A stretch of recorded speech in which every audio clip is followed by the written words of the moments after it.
বাতিল মধ্যে পার্থক্য সৃষ্টি করে দাও। জাল হক ওয়া যাহাকাল বাতিল ইন্নাল বাতিল কানা যাহুকা।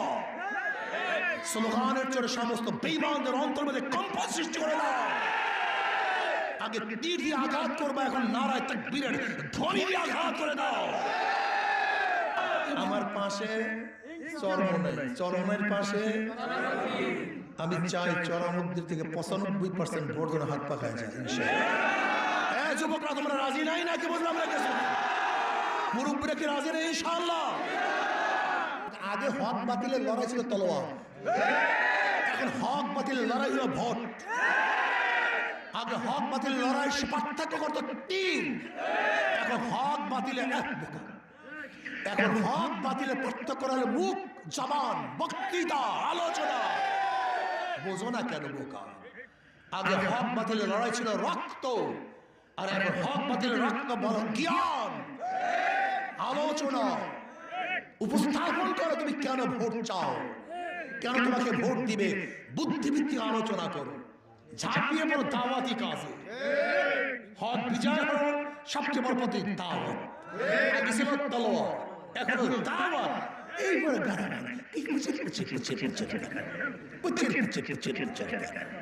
পুচুর কেন? তোমরা সবচেয়ে বেশি ঝাঁপিয়ে পড়ো। ওয়াজাহিদু ফিল্লাহি হাক্কা জিহাদ, ওয়াজাহিদু ফিল্লাহি হাক্কা জিহাদি।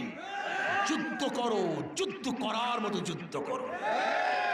আমার আজকে দেখা যায় স্কুল কলেজের পোলাপান যুদ্ধের মধ্যে তাগত আছে, তালিমে গলত আছে, শিক্ষায় গলত আছে, তালিমের ঘাটতি আছে, চরম তালিমের ঘাটতি আছে।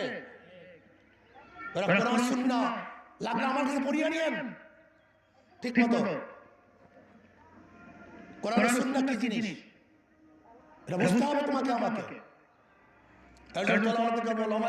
সবচেয়ে বেশি স্পৃহা করছিল ওলামায়ে কেরামের।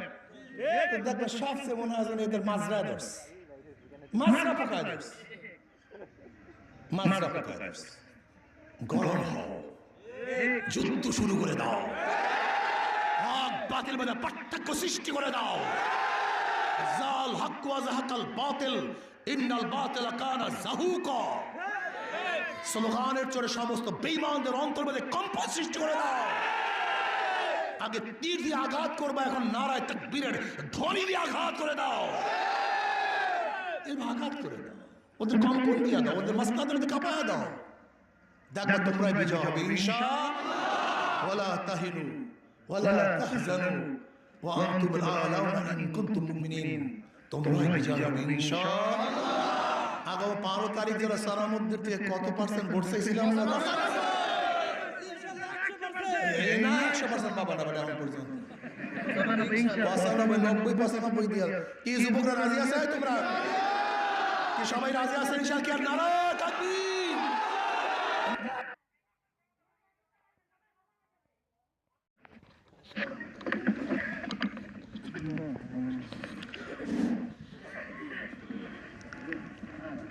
আজকের এই নির্বাচনী উঠান বৈঠক সভার সম্মানিত সভাপতি, উপস্থিত এই নির্বাচনী সংসদ সদস্য পদপ্রার্থী শাহেক চরমনাই, উপস্থিত আরো অনেক নেতৃবৃন্দ, হয়তো আমি সবাইকে চিনি না। এছাড়া আছে এখানে হিন্দু ভাই বোনেরা, আরো অন্যান্য লোক, এদেরকে অভিনন্দন ও শুভেচ্ছা। আজকে এই নির্বাচনী উঠান বৈঠক সভায় যিনি আমাদের প্রধান মধ্যমণি, তিনি আসলে এখানে যে আসছেন এটা আসলে আমাদের সৌভাগ্য। ওনার মতো লোককে হয়তো অনেক প্রোগ্রাম করেও নিতে পারে না জানি, কিন্তু যিনি আজ এই সভায় উপস্থিত আছেন আমাদের এই মধ্যমণি, তাকেও আমি শুভেচ্ছা অভিনন্দন জানাচ্ছি। আজকে এই বাংলাদেশের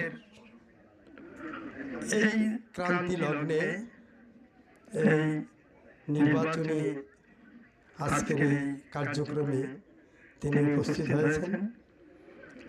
আমরা জানি আমাদের হিন্দু ধর্মের একটা ধর্মীয় অনেক নীতি অনেক কিছুই আছে, এবং মুসলমান ভাইদেরও তাদেরও ইসলামী কায়দায় তাদের বিভিন্ন ধরনের অনুষ্ঠান বা ইতিহাস অনেক কিছু আছে। তিনি আজ আমাদের এই দ্বার প্রান্তে উপস্থিত হয়েছে। আমরা আশা করব যে তিনি যে আমাদের এই হিন্দুদের এই যে আগে যে বক্তা বলছেন, উনি হয়তো সে চেয়ারম্যান, ওই জাগুই চেয়ারম্যান, সম্মানিত চেয়ারম্যান, উনি বর্তমান চেয়ারম্যান। উনি অনেক কথা বলছে। আসলেও সত্যিকার অর্থে মুসলমানদের যেরকম ধর্মীয় একটা ব্যবস্থাপনা বা বিভিন্ন ধরনের কার্যক্রম থাকে, হিন্দুদেরও থাকে ঠিক। তাহলে একজন মুসলমান আসলে যে সত্যিকার অর্থেই তিনি আসলে কোনো মানুষকেই ঘৃণা করেন, এটা সত্যি কথা। কারণ ওনার মহফিলে আমি গিয়ে অনেক আগে গিয়েছিলাম। আসলে সত্যিকার অর্থে যে ওখানে যে ঘর মানে যা লোকজন আমি দেখছি, আমি অবাক হয়ে গেছি যে কি কারণ। আসলে সত্যিকার অর্থে তিনি একজন সত্যিকারের মানুষ, এবং তিনি এই মানে জাতীয় সংসদে নির্বাচিত হতে পারলে তিনি আসলে অনেক কিছুই করতে পারবেন। তার কারণ যে হাজার হাজার লোক যেখানে উপস্থিত হয়, তার অবশ্যই তার গুণাবলী অবশ্যই আছে, এবং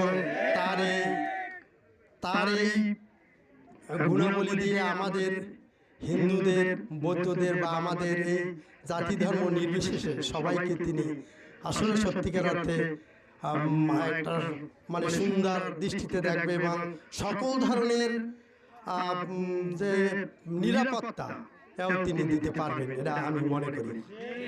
তাহলে আপনারা এই হাত পাখাকে ভোট দিয়ে যদি তারা জয়যুক্ত করতে পারেন, তাহলে অনেক কিছু আরো দেখতে পারবেন যে তিনি কি করতে পারবে আমাদের জন্য। তাহলে আমি সবাইকে অনুরোধ করব যে আপনারা এই হাত পাখায় ভোট দিয়ে তাকে জয়যুক্ত করেন। এই বলে আমার বক্তব্য শেষ করছি। খোদা হাফেজ।